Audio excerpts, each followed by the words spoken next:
Warwick, we just had a very powerful conversation with Lauren Burns. Lots of things to unpack, to really think about, but just to kind of help people know what it is they can kind of drill down on and find. What's your big takeaway from a lot of takeaways in our conversation with Lauren? Yeah, I know, Gary, I feel like we had a conversation about redemption. Lauren Burns' story is a story about redemption and forgiveness. It was so hard to hear the details of her story. It wasn't like life was so terrible growing up. She had her mom and a dad, and she'd go to her dad's, and sometimes, we'd go to mosque, and she wouldn't quite realize that this is not quite the same God, or at least from a mother's perspective, right. And maybe it's Jesus of a different kind, and she's like a 7-year-old kid, or she doesn't quite know what's going on. And her dad seemed to be a great dad, loving dad. But then she gets kidnapped by her dad, and her dad lies to her. He says, your mom knows what's happening. We're just going on an adventure. And, she's thinking, well, but this is Halloween. I've got my cheerleader outfit. We're going to trick-or-treating. And, he basically lies to her and takes her to Jordan. And she's there for 3 months. And her dad is different culturally. For a dad and dad's family, it's the women, the mothers, aunts are the ones that raise the kids, and the dad goes to work. So dad is different around her. She has to wear a head covering and go to a religious Islamic school. And it's just, she's sort of in trauma. But, she goes through all of this, and you hear this miraculous story of miracle after miracle of how somehow her mother's able to get the money, $80,000, as you rightly pointed out. It's more like $250,000 a day's money.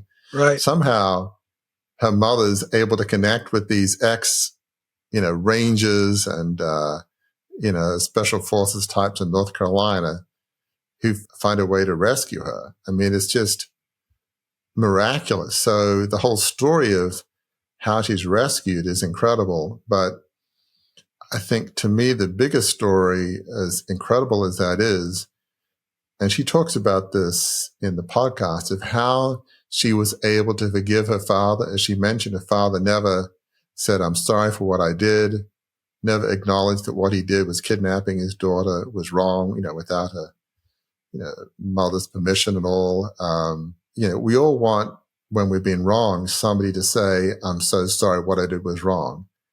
But sadly, in the real world, in most cases, we never get that apology. We're Right. never able to forgive a person who's confessed what they did was wrong. I feel like 9 times out of 10, people don't do that. It's just not the world we live in.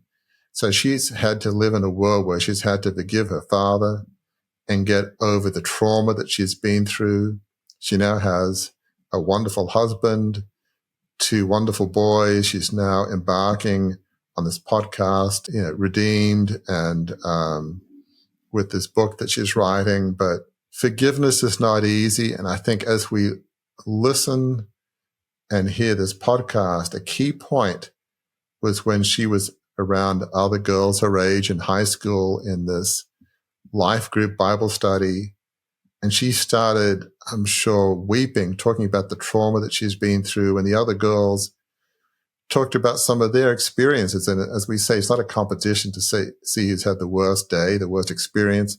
But Right. she felt like even the girls, she felt like they were pretty and fun with a perfect family. And she's like, well, they have challenges also. It's like she felt seen and heard, and that was pivotal in her beginning the steps to overcome what she's gone through.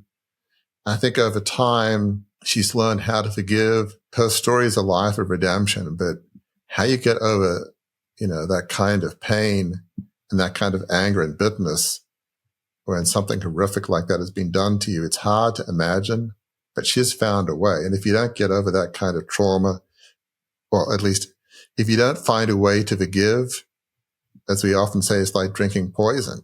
It destroys your life. If you don't forgive, that will almost guarantee your life will be destroyed. So you really have no choice if you try to think logically, but it's not easy. And she's found a way to forgive and redeem what she's been through. It's really a remarkable story.